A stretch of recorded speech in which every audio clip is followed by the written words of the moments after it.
여러분 안녕하십니까. 변상욱의 뉴스가 있는 저녁 10월 24일 목요일 순서를 시작합니다.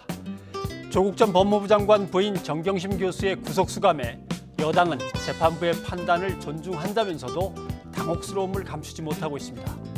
보수 야당은 조국 전 장관을 향한 공세의 고삐를 쬐고 있고, 검찰은 조국 전 장관에 대한 소환 조사 시기를 저울질하고 있습니다. 이낙연 국무총리가 오늘 아베 총리를 만나서 한일 관계 해결을 위해 외교 당국 간의 대화를 계속하기로 하고 문재인 대통령의 친서도 전달했습니다. 우리나라와 미국이 하와이에서 방위비 분담 2차 회의 협상을 시작했습니다. 뉴스가 있는 저녁은 FM 94.5 라디오와 텔레비전으로 동시에 방송합니다. 여러분의 의견은 샵 0945 유료 문자나 유튜브 팟빵 게시판을 이용해 전해주십시오. 첫 소식입니다. 정경심 교수가 구속된 뒤 변호인단은 구속적부심 청구 등 대응 방안을 논의하고 있습니다. 검찰은 조국 전 장관에 대한 소환 조사 시기를 저울질하고 있습니다. 전준영 기자가 보도합니다. 정경심 교수 변호인단은 구속영장이 발부된 이후 외부에 별다른 입장을 발표하지 않은 채 대응 방안을 고심하고 있습니다.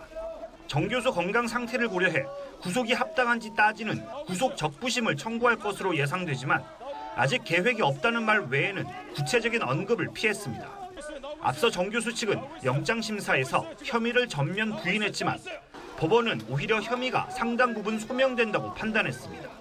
11개 혐의를 전면 부인한 변호인단 전략이 자충수였다는 분석도 나옵니다.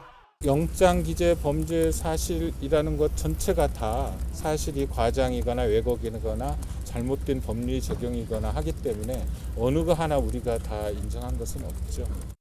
정 교수 신병을 확보한 검찰은 조만간 조국 전 장관을 직접 불러 정 교수 관련 혐의에 연루됐는지 확인할 방침입니다. 검찰은 서울대 인턴 증명서에서 비롯된 입시 부정 혐의와 증거인멸 관련 혐의 등 11개 가운데 적어도 4가지 이상 혐의에 조 전 장관이 연루된 것으로 일심하고 있습니다. 검찰은 이르면 다음 주 초쯤 조 전 장관을 소환하는 방안을 신중하게 저울질하는 것으로 전해졌습니다. 다만 검찰이 자체 개혁 방안으로 공개 소환을 전면 폐지하기로 함에 따라 조 전 장관도 비공개로 소환하는 방안을 검토하고 있습니다. 조 전 장관은 부인 정경심 교수가 구속된 지 10시간 만에 아들과 함께 구치소를 찾아 첫 면회를 했습니다.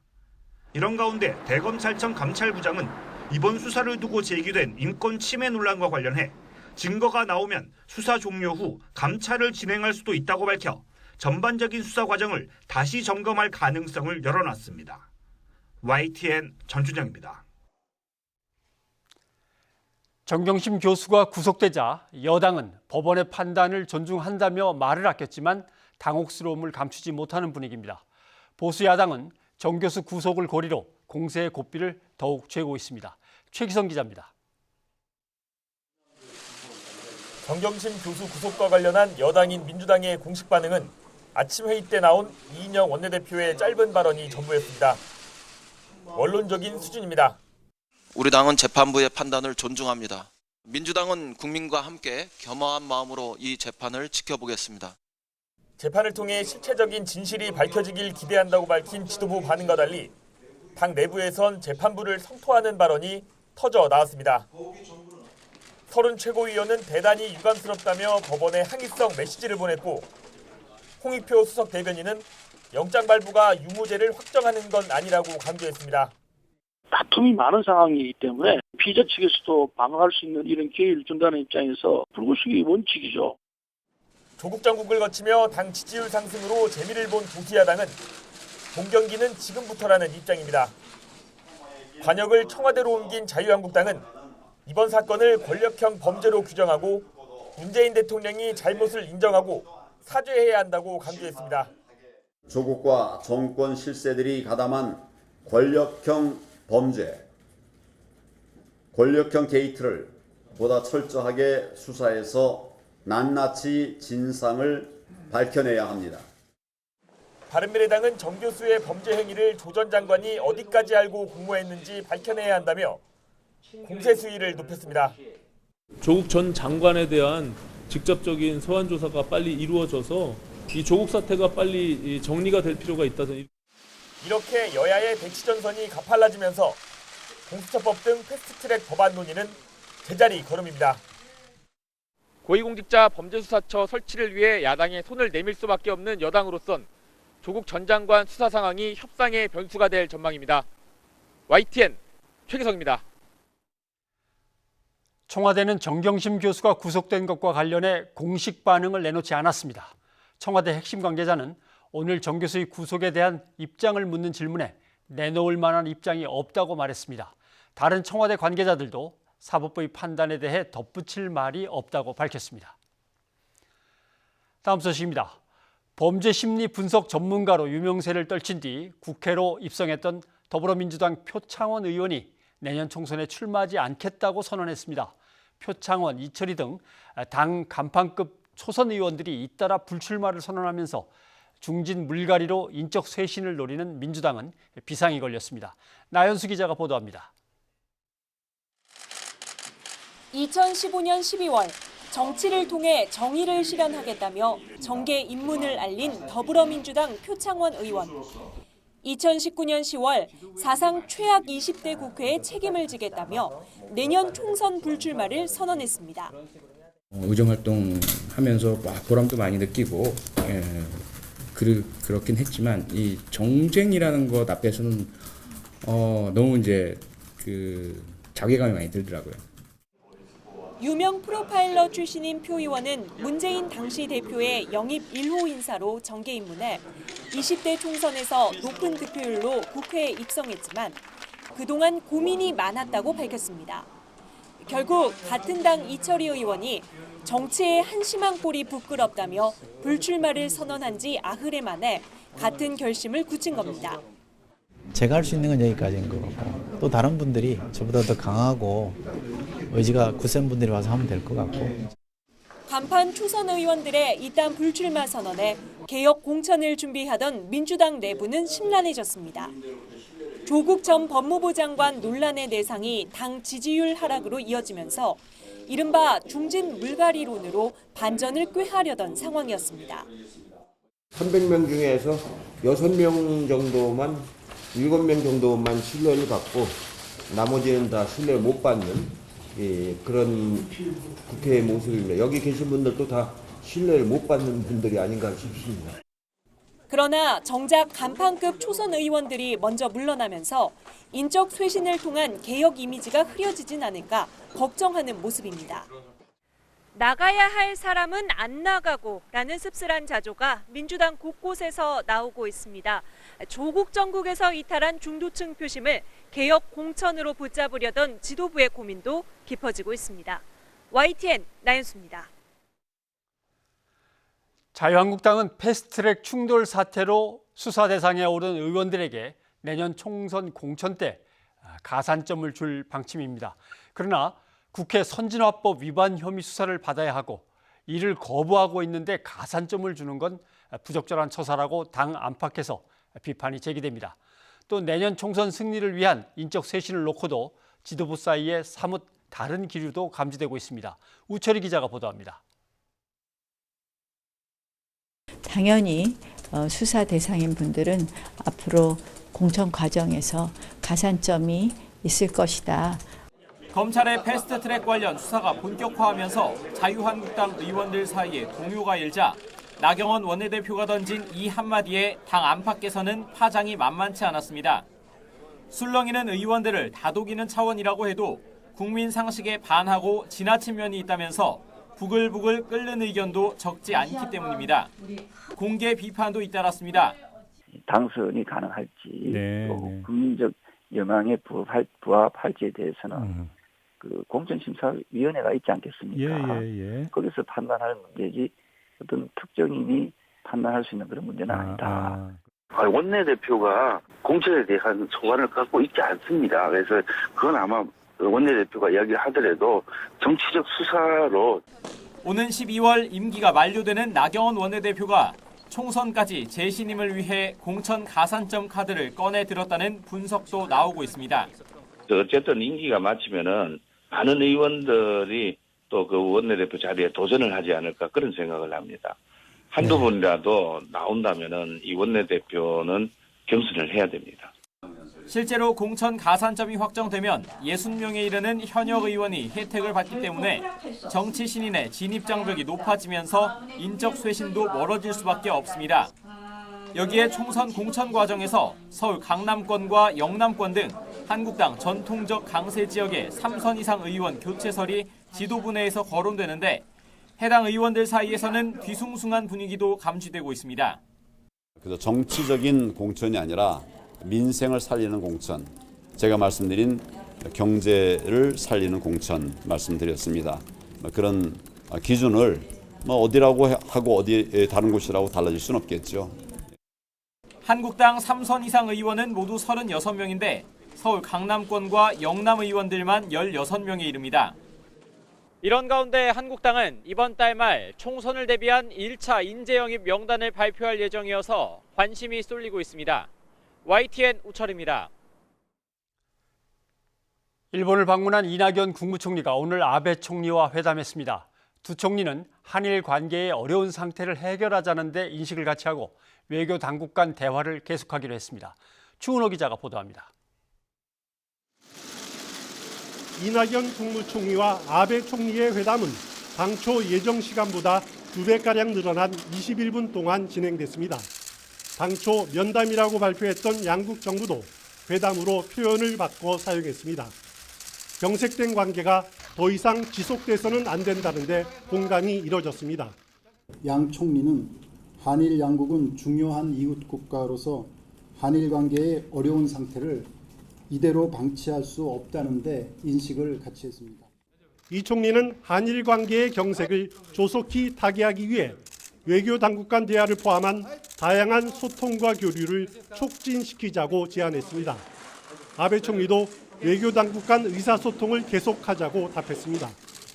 그렇지만 아베 총리는 국가 간 약속은 지켜져야 한다는 기존 입장을 거듭 밝혔습니다. 이에 대해 이 총리는 한국은 한일 기본조약과 청구권 협정을 존중하고 준수해 왔으며 앞으로도 그럴 것이라고 말했습니다. 이 총리는 또 레이와 시대의 개막을 축하하고 양국 관계 발전을 희망하는 문재인 대통령의 친서를 전달했습니다. 친서에는 양국 현안이 조기에 해결될 수 있도록 서로 관심을 갖고 노력하자는 문구가 담겼습니다. 문 대통령의 친서를 받은 아베 총리는 감사의 뜻을 표했습니다. 정부는 양국 총리회담을 계기로 관계 개선에 분기점이 마련된 것으로 보고 있습니다. 이에 따라 정부 간 대화가 공식적이고 그리고 활발하게 진행될 것으로 예상됩니다. 도쿄에서 YTN 추은호입니다. 네, 한국과 일본 두 나라 총리의 만남, 회담. 지금 이 자리에는 한신대 일본학과의 하종문 교수가 나와 계십니다. 자세한 얘기를 나눠보겠습니다. 어서 오십시오. 안녕하세요. 네. 맨 처음엔 10분간의 면담 이렇게 이제 용어를 붙였었는데 일본 쪽에서 이제 회담, 우리도 결국 회담으로 이야기가 바뀌었습니다. 네. 전반적으로 평가하신다면 두 사람의 만남, 두 총리의 만남 어떻게 보십니까? 예, 이번 일정은 사실 2박 3일로 길게 잡힌 것도 굉장히 특징적이었고요. 예. 그 마지막 필라날레에서 일종의 총리와의 일본 수상과의 만남이 이루어지는 걸 보게 되면 그동안 그러니까 이틀간의 일정이 마지막 그 수상과의 만남으로 이어지면서 일종의 그 전체적인 무드를 고조시키는 역할이라면 저는 나름대로 이번 회동은 굉장히 긍정적이었다라고 생각이 됩니다. 네. 시간이 2배로 늘어난 것도 그렇고요.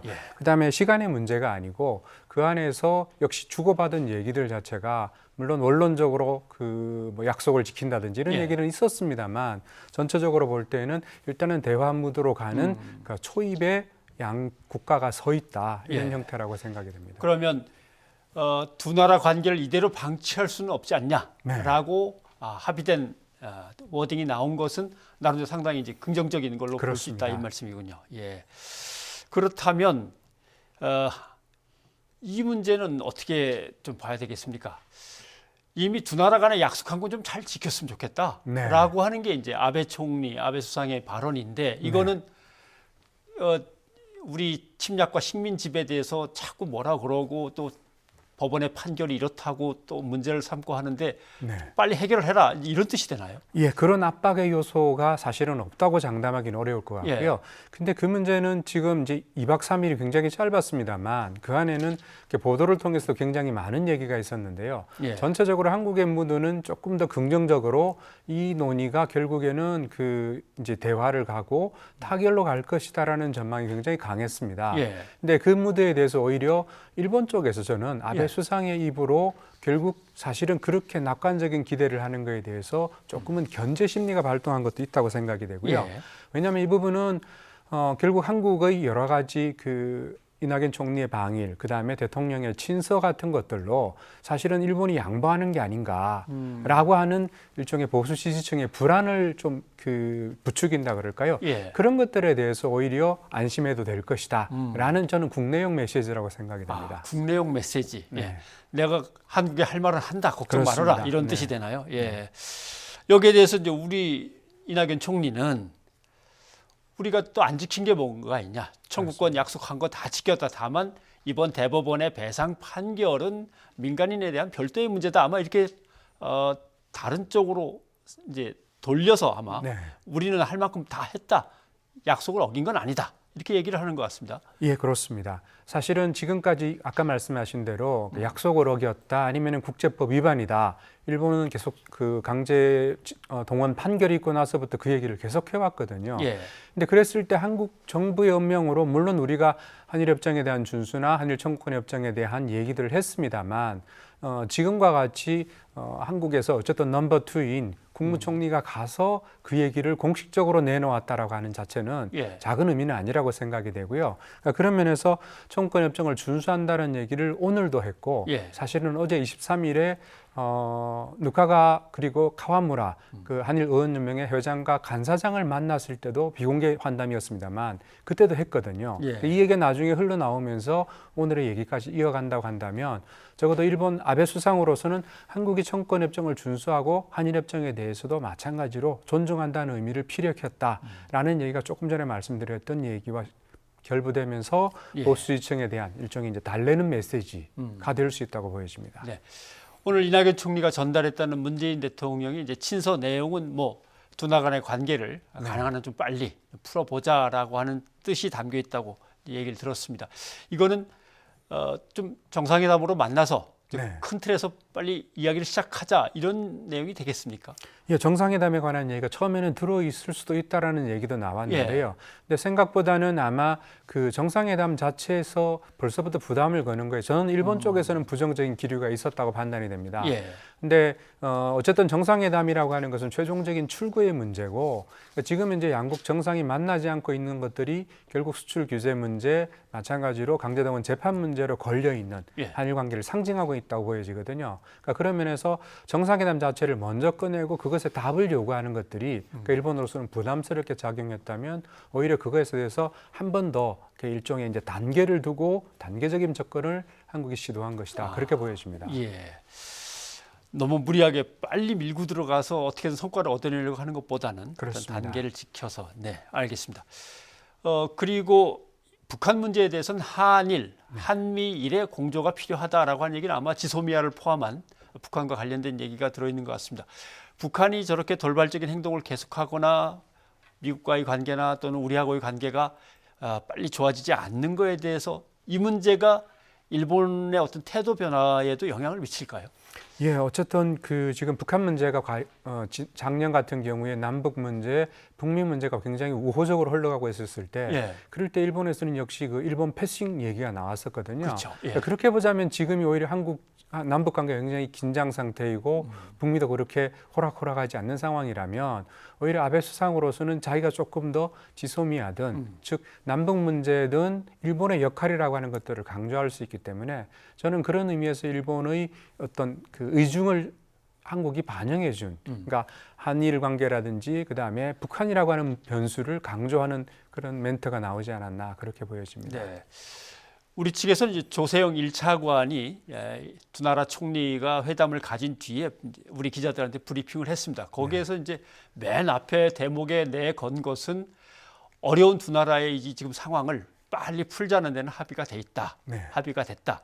이렇게 이제 긍정적인 방향으로 몰고 갔는데 일본 언론은 이번 회담 뭐 별 성과도 없다. 이런 식으로 이제 평가들이 많이 나왔습니다. 이건 일본 정부가 또 일본 언론 앞에서 그런 식으로 얘기를 했기 때문일까요? 어떻게 보십니까? 일본 정부는 아무래도 지금 현재의 상태가 우리가 생각하는 그 청구권 협정이나 한일 협정의 틀과 일본하고는 조금 온도차가 다르다고 생각이 됩니다. 그러니까 그렇기 때문에 조금은 일본 쪽의 입장을 대변한다면 수출 규제라고 하는 무리수를 둔 것이고요. 그러니까 그런 면에서 보자면 그 문제가 녹록치 않기 때문에 결국 출구를 마련하는 작업은 그래도 시간이 걸릴 것이다 라는 약간 신중한 접근이라고 판단이 되고요. 그러니까 그런 얘기들에서는 일종의 일본 정부와 언론 사이에 일종의 공감대가 있다라는 판단이 가능할 것 같습니다. 강경화 외무장관은 뭐 양국 간에 아직 간극이 크다. 네. 그래도 계속 대화를 한다는 거는 뭐 긍정적으로 본다라는 식의 이제 얘기를 내놓았습니다. 이렇게 되면 외교 당국 간의 대화를 계속해 나간다라고 하는 것은 앞으로 어떻게 진행이 될 걸로 보십니까? 지금 현재 그 11월 달에 있을 두 차례의 그 한일 정상이 만날 수 있는 기회가 있고요.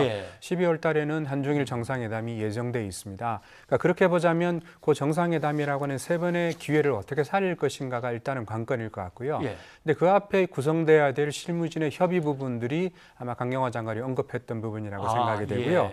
그다음에 오늘 그 아베 수상과 이낙연 총리의 만남은 그런 대화의 채널이라는 것들이 공식적으로 복원이 되는, 사실은 물밑 접촉은 이미 있어 왔다고 알고 있습니다. 그런 면에서는 그 문제를 조금 더 공식적인 차원에서 무게감을 가지고 추진해 나가자. 그런 얘기가 오늘 강경화 장관의 멘트에도 들어있다고 보여집니다. 네, 알겠습니다. 아무튼 뭐 동북아시아의 평화나 공동의 번영을 위해서 좀 빨리 풀어야 될 문제이긴 한데요. 잘 됐으면 좋겠습니다. 네, 오늘 교수님 도움 말씀 고맙습니다. 고맙습니다.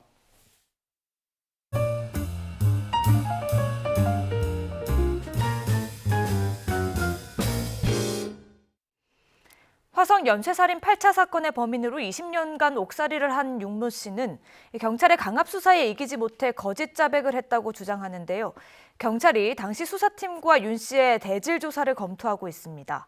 윤 씨는 즉각 환영의 뜻을 밝혔는데 해당 경찰관들이 응할지는 미지수입니다. 안윤학 기자의 단독 보도입니다.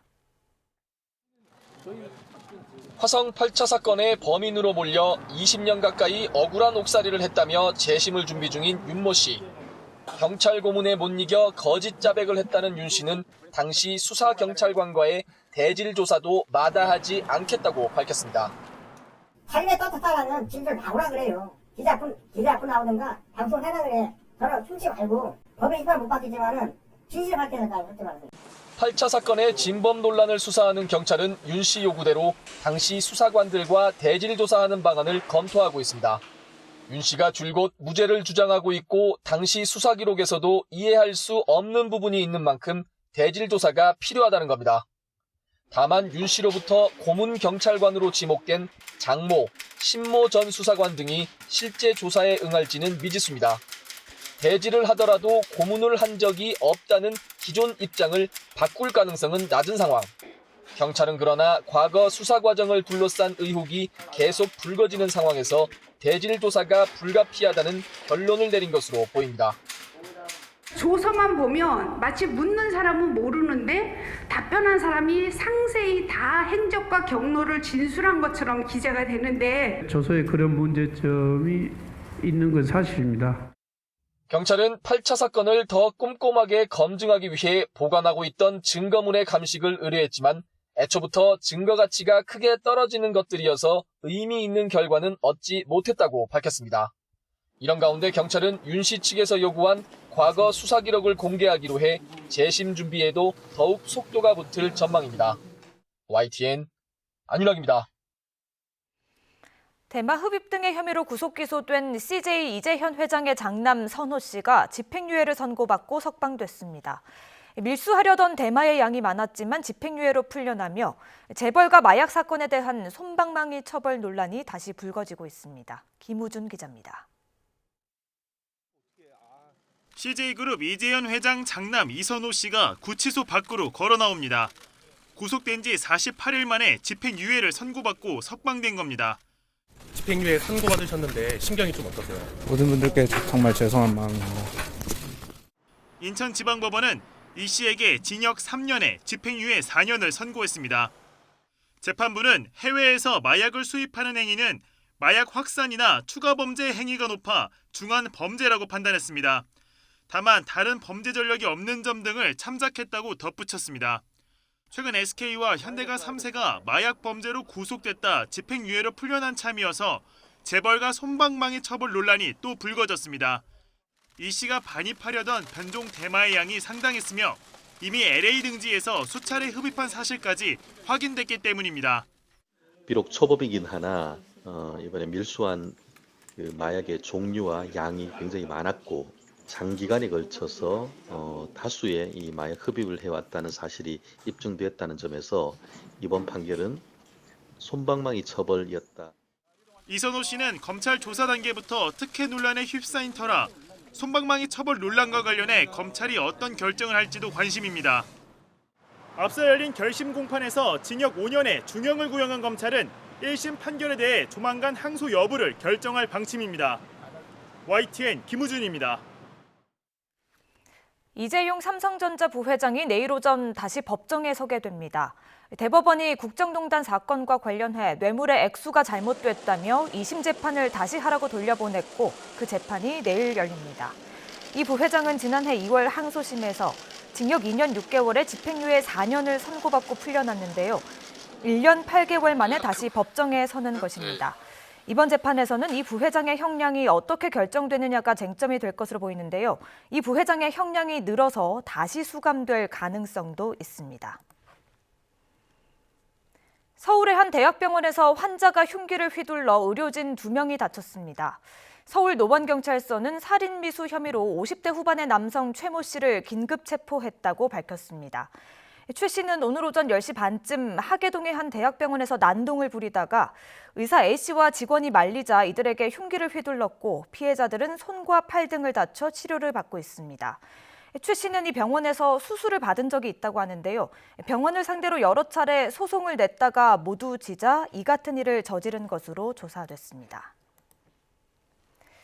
네, 그런가 하면 태국에서는 20대 한국인이 흉기에 찔려 의식불명 상태에 빠졌습니다. 현지 경찰이 조사에 착수했는데요. 현지 의료진은 다행히 생명에는 지장이 없을 것으로 보고 있습니다. 조수현 기자입니다. 태국 현지 시각으로 새벽 1시 반쯤 파타야의 한 도로에서 28살 박모 씨가 피를 흘린 채 쓰러져 있는 것을 현지인 택시기사가 발견했습니다. 박 씨는 흉기에 수차례 찔린 뒤 의식을 거의 잃은 상태로 병원으로 옮겨져 응급수술을 받았습니다. 수술 경과는 하루 정도를 두고 지켜봐야 될 상황이라고 의사 소견이 그렇습니다.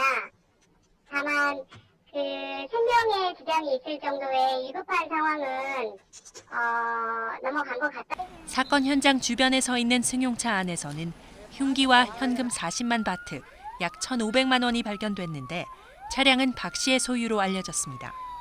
경찰은 용의자가 범행을 벌인 뒤 박 씨 차량에 흉기를 두고 달아난 것으로 추정하고 행방을 쫓고 있습니다. 추가적으로 피해자의 여자친구와 지인들이 한국인이 용의자일 거라는 진술이 있었다고 합니다. 그래서 이제 그 부분이 맞는지에 대해서 주변인들을 상대로 수사를 진행하고 있는 걸로 알고 있어요. 한국 대사관은 바로 영사협력원을 현장에 파견해 사건 경위를 파악했고 현지 경찰에 신속하고 공정한 수사를 촉구했다고 밝혔습니다. YTN 조수현입니다. 북한 대미 외교의 산증인으로 불리는 김계관 북한 외무성 고문이 담화문을 발표해 김정은 위원장과 트럼프 대통령의 친분을 강조했습니다. 또 의지가 있으면 길이 열린다고 언급하면서 대화 재개의 의지와 미국의 입장 변화를 거듭 촉구했습니다. 임성호 기자가 보도합니다. 지난 21일 트럼프 대통령은 백악관 회의에서 북한 문제를 언급하며 김정은 위원장과 서로 존중하고 있다고 강조했습니다. 이달 초 북미 실무 협상이 결렬된 뒤 첫 언급이었습니다. I like him, he likes me. We get along, I respect him, he respects me. 이에 김계관 북한 외무성 고문은 담화문에서 얼마 전 김정은 위원장도 직접 트럼프 대통령과 각별하다고 말했다고 화답했습니다. 그러면서 두 정상의 신뢰와 친분이 북미 관계를 전진시킬 동력이 되길 바란다고 말했습니다. 김 고문은 그러나 미국의 실무자들은 냉전적 사고와 편견으로 북한을 적대시하고 있다고 깎아내리면서 올해 연말을 미국이 지혜롭게 넘기는 것을 보고 싶다고 말했습니다. 대북 협상을 주도하며 강경 기조를 유지 중인 마이크 폼페이오 미 국무장관을 비판하면서 미국의 접근법 변화를 촉구한 것으로 해석됩니다. 이와 관련해 최근 폼페이오 국무장관은 북한의 비핵화를 위한 접근 방식을 달리할 수 있다는 여지를 내비치기도 했습니다. The truth is that we can't rely on failed strategies to convince Chairman Kim to give up his nuclear weapons. There's still much work to be done. 김 고문의 담화문에 우리 정부는 북미 정상이 서로 신뢰감을 표명했다며 긍정적으로 평가했습니다. 이러한 대화 모멘텀이 유지되어서 실질적 진전으로 이어지기를 기대하고 있습니다. 이 과정에서 늘 해왔듯이 우리는 미국과 긴밀히 공조를 해나갈 것입니다. 북한이 김계관 담화문을 통해 미국과의 대화 재개 의지를 분명히 한 만큼 양측이 협상장에서 다시 만나기 전까지 비핵화를 위한 새로운 접근법에 관한 이견을 좁힐 수 있을지 주목됩니다. YTN 임성호입니다. 북한과 중국의 관계가 가까워지면서 북한을 찾는 중국 관광객들이 꾸준히 늘고 있습니다. 김정은 북한 국무위원장이 금강산 지역 남측 시설 철거를 지시한 배경에는 이런 자신감도 작용한 것으로 보입니다. 베이징에서 강성욱 특파원이 보도합니다. 최근 중국 관영 CCTV에 방송된 북한 강원도의 마식령 스키장입니다.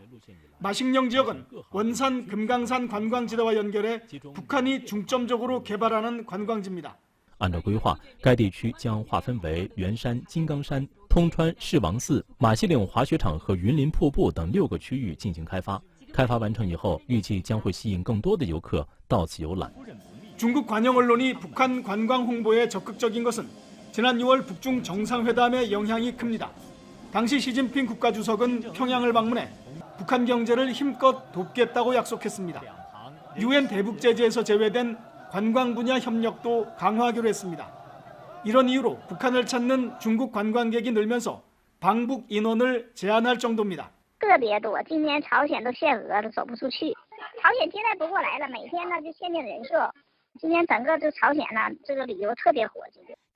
김정은 위원장이 금강산 지역의 남측 시설 철거를 지시한 것에도 이런 자신감이 반영된 것으로 분석됩니다.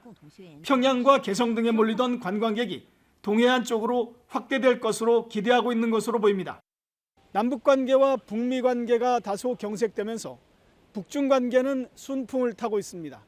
특히 북한이 외국인 관광객 유치에 적극 나서면서 인접국인 중국인의 북한 방문은 더 늘어날 전망입니다.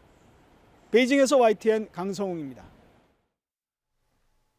우리나라와 미국이 내년 이후부터 적용할 방위비 분담금 협상을 오늘 하와이 호놀룰루에서 진행했습니다. 두 나라 대표단은 우리 시각으로 오늘 새벽 5시부터 7시간에 걸쳐 우리 측이 부담할 방위비 분담금 규모를 놓고 협상을 벌였습니다. 우리가 올해 제공한 주한미군 분담금은 1조 389억 원입니다. 하지만 미국은 새로운 항목을 추가해 주한미군 운영 비용이 6조 원 가까이 된다고 주장하며 대폭 인상을 요구하고 있습니다. 두 나라 대표단은 내일도 현지에서 협상을 이어갈 예정입니다. 세계무역기구 WTO의 개발도상국 지위를 포기할 건가 말 건가, 정부는 내일 포기 여부를 발표합니다. 사실상 포기 쪽으로 무게가 기우는 상황에서 가장 큰 타격을 입는 농업계의 반발을 어떻게 해결할지 관건입니다. 김태민 기자가 취재했습니다.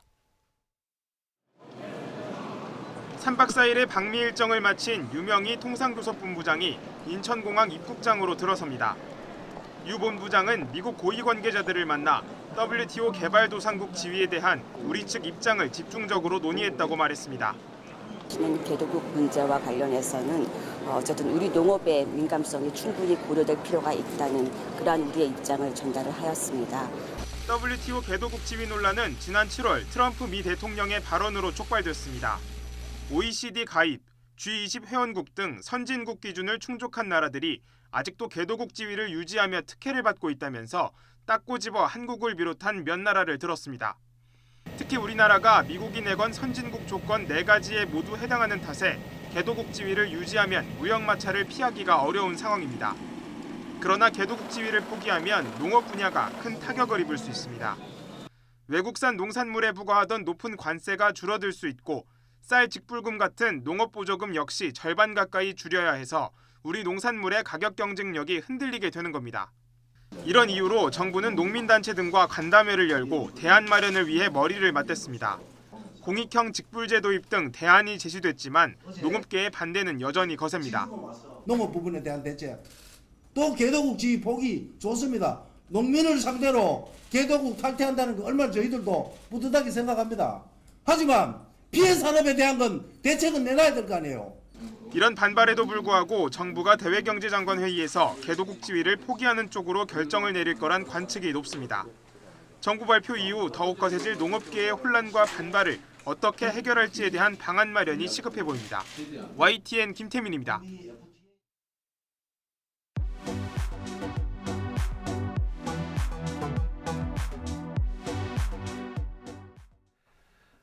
전 세계 34관왕을 달성한 영화가 있습니다. 독립영화 벌새.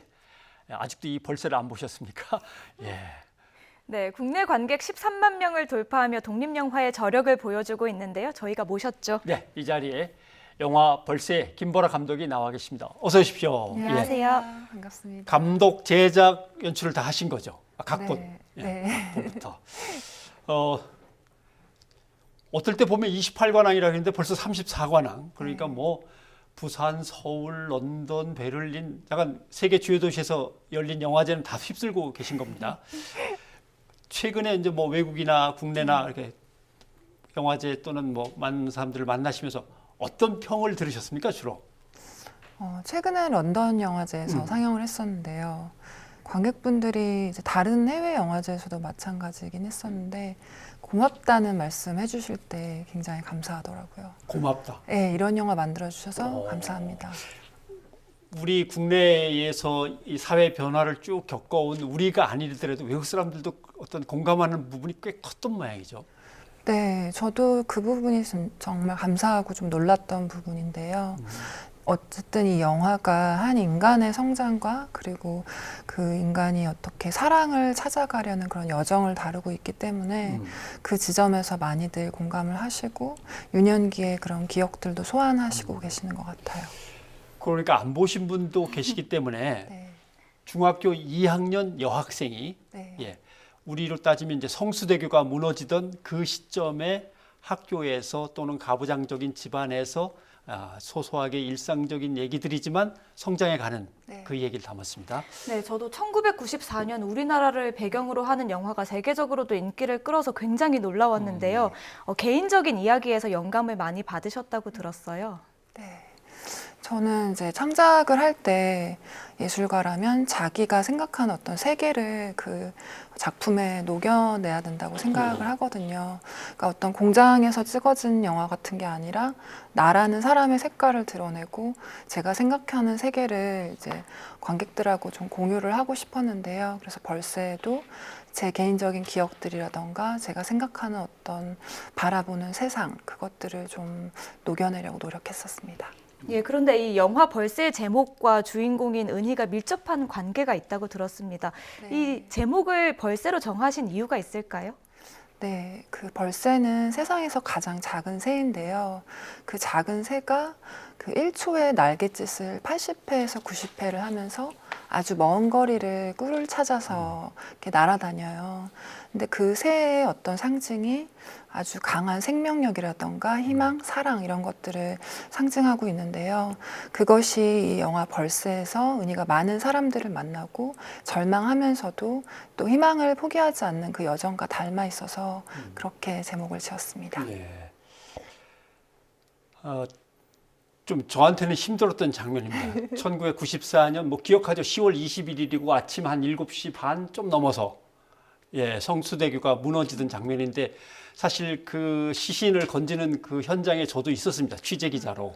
예, 그래서 뭐 다 기억나죠. 16명 남자, 16명 여자, 그래서 32명이 숨졌던 사고 기억나는데 버스도 16번이었습니다. 네. 예. 그 감독님은 이 사건이 어떤 의미셨습니까? 제 개인적으로도 굉장히 기억에 남을 수밖에 없는 사건이었었고요. 이 영화를 준비하면서 사진들을 많이 찾아봤어요. 성수대교 붕괴 사진들을. 근데 20년이 넘게 흐른 사건임에도 불구하고 그 사진들을 보면서 제 몸이 좀 아픈 것을 느꼈었어요.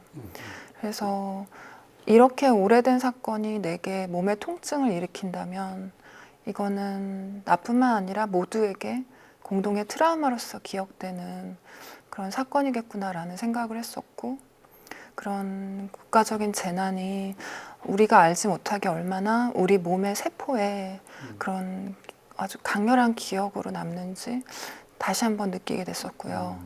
그 사건을 어떻게 대상화하지 않고 누구도 소외시키지 않으면서 이 영화에서 녹여낼 수 있을까 좀 많은 고민을 했었습니다.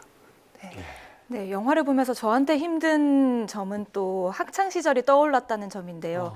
영화에서 학생들이 뭐 우리는 노래방 대신 서울대 간다 이런 구호를 외치기도 했는데 그런 은희에게 좀 힘이 돼줬던 게 바로 한문학원의 영지 선생님이 아닌가 싶거든요. 운동권의 대학생으로 좀 짐작을 해볼 수는 있는데 자세한 설명은 나오지 않더라고요. 감독님께도 이런 영지 선생님이 같은 모델이 된 실제 선생님이 계셨나요? 네, 제가 중학교 때 실제 한문학원을 다녔었는데요. 예. 네. 근데 그 학원에서 영지 선생님하고 좀 닮아 있는 그런 선생님이 계셨어요. 어떤 사회적인 여성성을 수행하지 않고 좀 담담하고 머리도 짧고 좀 멋있는 그런 선생님이셨어요. 그리고 저희를 학생들을 아이가 아니라 한 명의 어떤 인간으로서 대접을 해주시는 게 느껴졌고, 그래서 그 선생님이 좀 느슨한 모델이 됐었고, 그 외에도 제가 삶에서 영지의 얼굴을 하고 있는 많은 그 본질을 느낄 수 있는 관계를 가져줬던 그런 사람들의 면면들을 영지 캐릭터에 녹여내려고 노력을 많이 했었습니다. 그 영지 선생님이 칠판에 계속 한문을 쓰잖아요. 네, 지금 네, 화면으로도 좀 전에 나가나요? 나갔는데요. 예. 네. 제일 유명했던 그 장면은 물론 뭐 얼굴을 아는 사람은 많지만 뭐 예를 들면 마음을 아는 사람, 상식은 많천하지만 지심, 마음을 아는 사람은 서로 몇 명이나 되겠냐라고 할 때 깜짝 놀랐습니다. 와서 확 꽂히더라고요. 네. 그런데 뭐 궁금하신 거? 네. 그리고 저희가 이제 조금 전에 화면으로도 나갔는데 영지 선생님이 칠판에 분필로 글씨를 쓸 때 왼손으로 쓰더라고요. 근데 또 주인공 은희가 친구랑 낙서를 할 때도 왼손을 쓰던데요. 둘 다 왼손잡이인 게 의도한 것인지 아니면 우연인지 저는 정말 궁금하더라고요. 사실은 해외 영화제에서 어떤 해외 관객분이 한국 분들은 다 왼손을 쓰냐고까지 질문하셨어요. 너무 신기해하시면서. 근데 많은 관객분들이 그 질문을 똑같이 해주셨는데 두 배우분 다 왼손잡이고요. 그래서 이게 굉장히 영화적으로는 기분 좋은 우연의 일치였었어요. 네.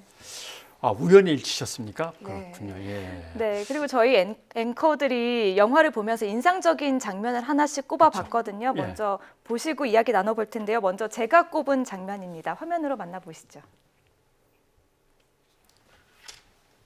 잘린 손가락 바라보면서 소주 한 잔 마시는 밤 덜컥덜컥 기계 소리 귓가에 남아 하늘 바라보았네.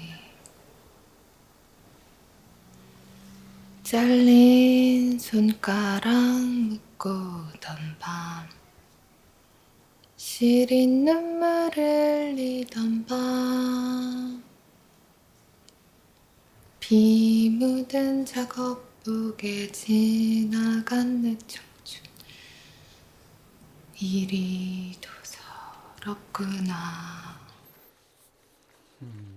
네, 저희가 감독님을 만나기 전에 영화를 봤고요. 인상적인 장면을 하나씩 꼽으라고 했을 때 저는 이 장면이 제일 먼저 생각이 나더라고요. 제가 어렸을 때 생각이 나선데요. 사실 그 두 친구가 싸웠잖아요. 그런데 선생님이 아이들을 혼내지도 않고 뭐 훈수를 두지도 않고 노래를 불러줄까 하면서 노래를 불렀는데 이 노래가 또 민중가요 잘린 손가락이더라고요. 이 노래를 부른 이유가 있을까요?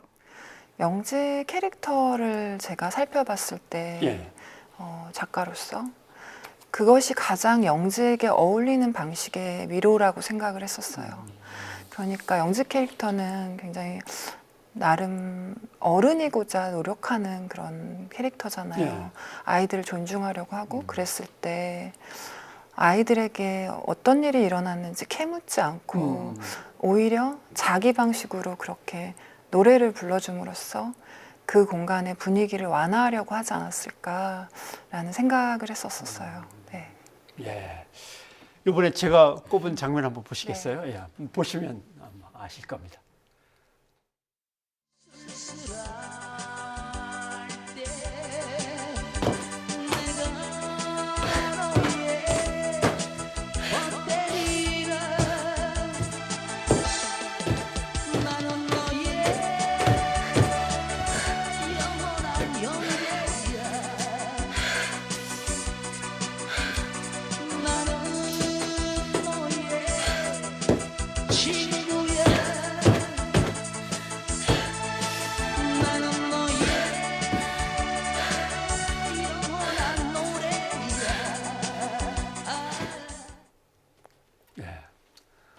윤복희 씨의 여러분이 저렇게 뽕피를 가지고 있는지 몰랐습니다.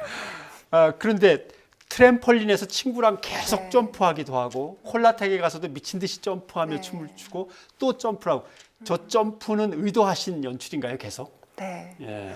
그러니까 그 덤블링 장면이 나오는 씬도 그 전 씬이 그 가족 간의 어떤 불화를 보여주잖아요. 그래서 이 아이는 계속해서 비상하고 싶어하고 날아오르고 싶어하는데 그래도 계속 떨어지잖아요. 덤블링이라는 것 자체가. 그래서 그런 동적인 이미지들이 좋았고요.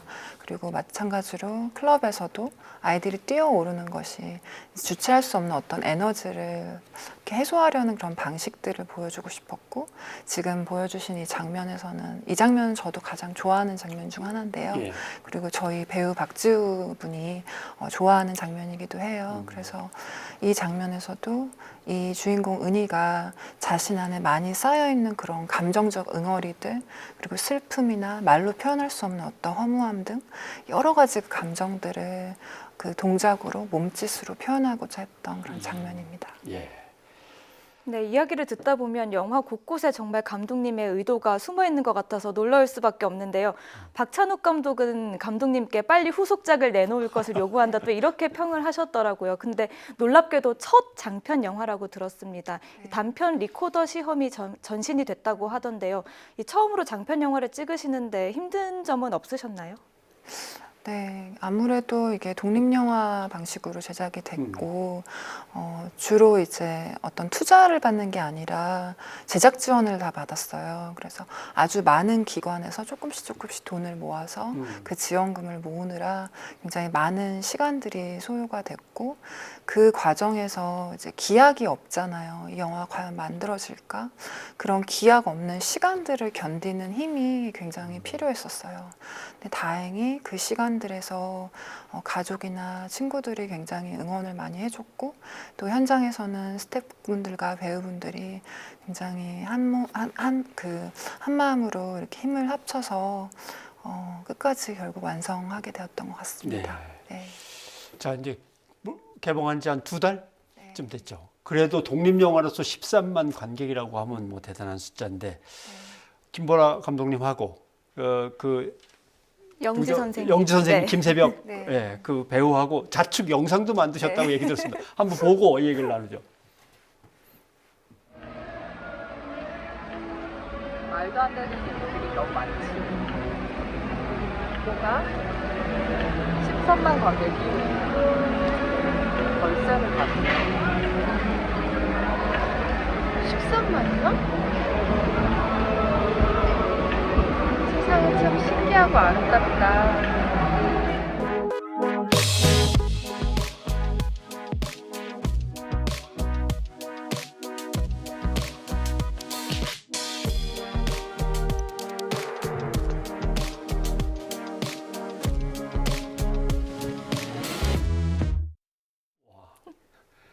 김새벽 배우가 키가 크다고 영화에서 느꼈었는데 감독님 옆에 서니까 오히려 한참 작아 보이군요.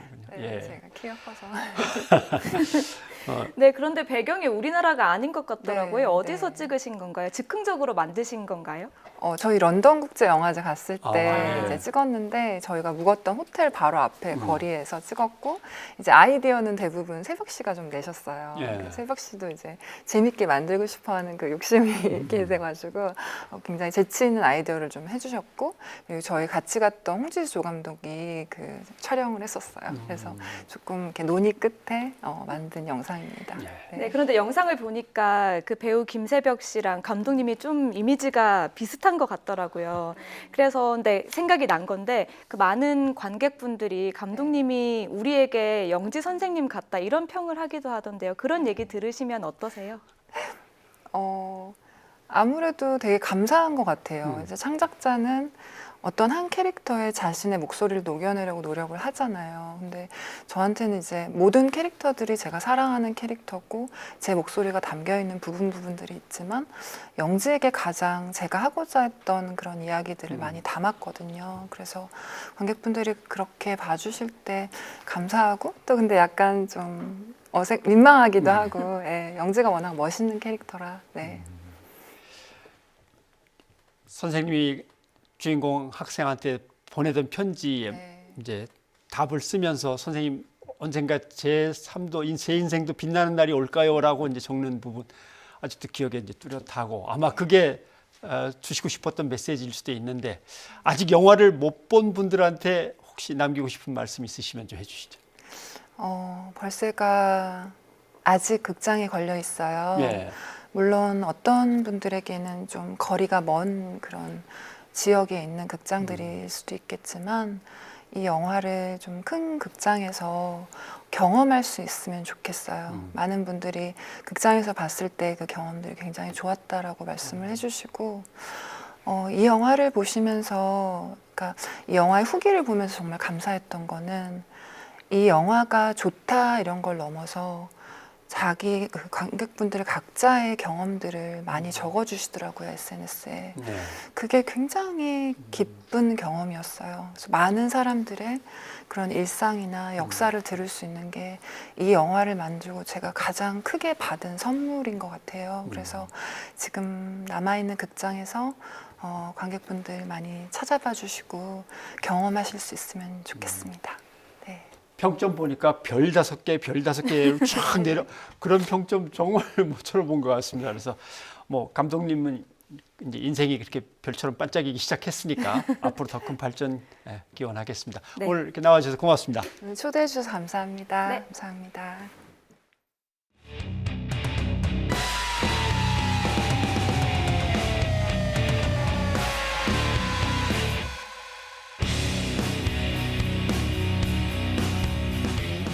우리 임종서 선수 맞죠? 올해 연세가 76세. 많은 나이에도 할 수 있다는 걸 여러분한테 알리고 싶어서 나왔어요.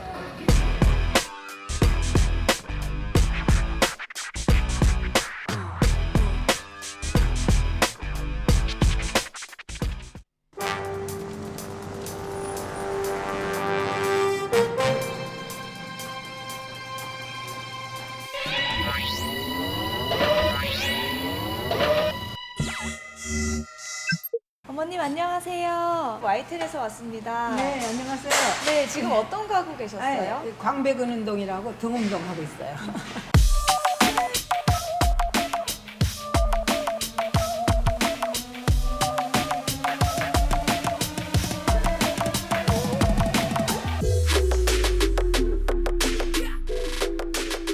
짠! 저도 한번 배워보겠습니다. 어머님, 뭐부터 할까요? 이거 어깨 운동이 되고 한번 해봐요.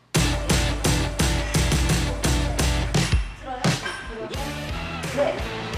올려.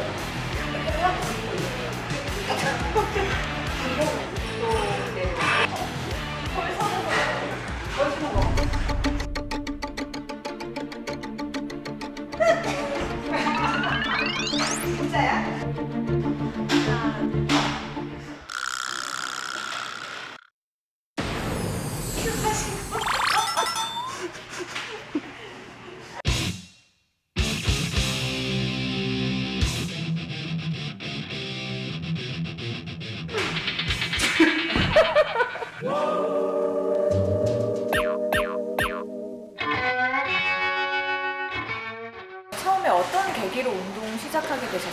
처음에는 이걸 뭐 운동을 하려고 했었던 건 아니고 에어로빅을 한 35년 했는데 한 2년 전에 협착이 왔어요. 이 다리를 걸을 수가 없었어요.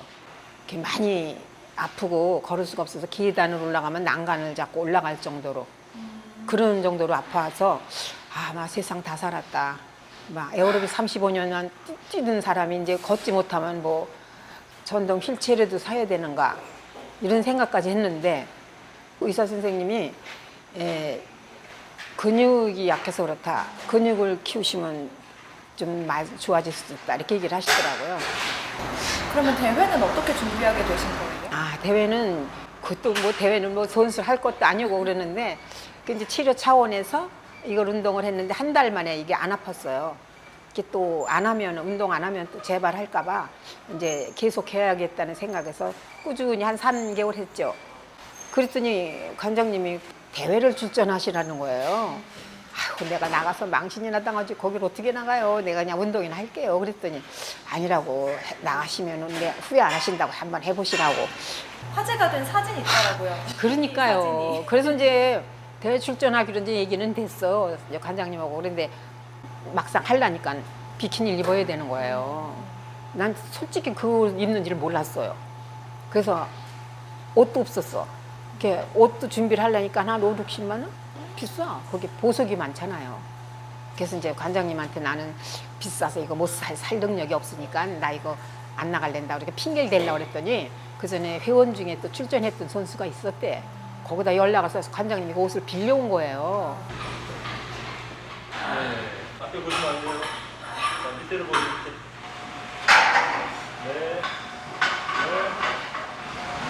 몸이 연세에 비해서 어떻게 몸이 저렇게 빨리 진행될 수가 있나 근육 발달되는 상황이 그래서 저도 놀랍기도 했지만은 한번 대회를 나가 보시면은 그래도 많이 좀 더 운동을 더 열심히 할 수 있는 기회가 되지 않을까 싶어서 대회를 한번 권유를 해드렸어요.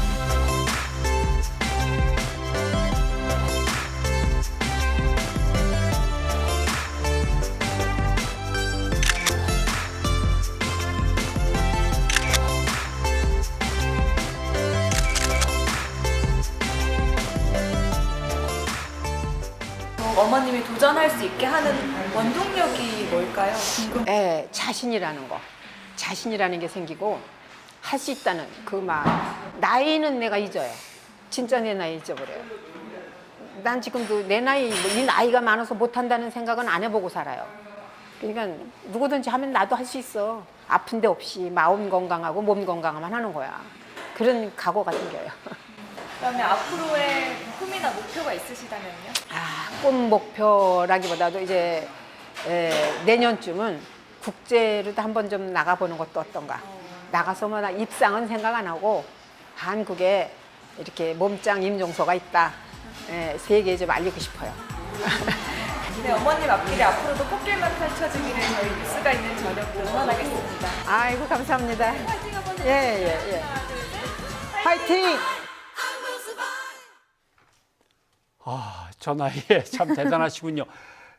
그냥 저 나이면은 근육 감소량, 자연적으로 감소하는 양만이 또 엄청난데 그걸 이기고 근육을 오히려 불리고 계시다니까 대단한 에너지시고, 그리고 보디빌더는 이게 뭐가 무대에서의 연출, 표현, 장악력이 있어야 되는데 끼도 있으신 것 같네요. 네, 저도 실제로 뵈니까 정말 놀랐습니다. 그리고 좀 창피한데요. 저도 운동 진짜 열심히 해야겠다 생각했거든요.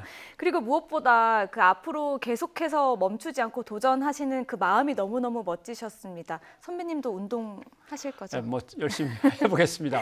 뭐 다른 것도 또 하실 모양이에요. 보니까. 예, 맞습니다. 앞으로도 뭐 보디빌더, 모델, 뮤지컬 배우까지 계속해서 도전하신다고 해요.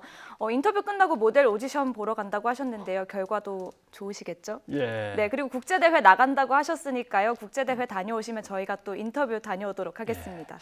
무슨 뭐 저 나이에 저렇게 하시는데 저도 뭐 어떻게든 따라가야 될 것 같습니다. 열심히 하겠습니다. 수고하셨어요. 네, 이어서 오늘도 많은 분들이 의견 주셨는데요. 소개해 주실까요? 소개를 하나씩 해볼까요? 먼저 한국당 패스트트랙 가산점과 관련해서 의견 주신 분이 있는데 9330님, 누구는 책임감을 느끼고 다음 국회의원 선거에 나오지 않겠다고 불출마를 선택했는데 또 한쪽에서는 가산점을 준다니요. 그러고도 국민의 대표라고 할 수 있나요? 라고 물음표를 쾅쾅 찍어주셨습니다. 네, 그리고 정경심 교수의 구속과 관련해서요. 9007님께서는요. 검찰은 다른 수사도 조국 수사처럼 해야만 국민이 납득할 수 있을 것입니다 하셨습니다. 네, 북한 금강산 시설 철거 소식 전해드린 게 있는데 2813님 앞으로 남과 북이 하나가 되어서 금강산 관광은 물론이고 북녘 땅에 있는 가족들도 다 만나는 그런 날이 오기를 바랍니다 라고 바람을 적어주셨습니다. 네, 그리고 저희가 조금 전 영화 벌새의 김보라 감독님과 이야기 나눠봤는데요. 2236님께서는요. 김보라 감독님 전 세계 34관왕 정말 대단하고 수고 많으셨습니다. 저도 벌새 보고 싶네요 하셨습니다. 오늘 준비한 음악은 조금 전에 이야기 나눴던 영화 벌새와 관련이 있죠? 네, 맞습니다. 오늘 준비한 음악은 이상은의 넌 아름다워인데요. 이 노래의 뮤직비디오가 바로 영화 벌새의 영상으로 만들어졌다고 합니다. 넌 하나뿐이야, 누구와도 비교하지 마, 같은 얼굴에 꽃은 없어, 이런 가사도 잘 들어보시면 좋을 것 같습니다. 네, 넌 아름다워 들으면서 뉴스가 있는 저녁 오늘 순서 여기서 마치겠습니다. 함께해 주신 여러분 고맙습니다.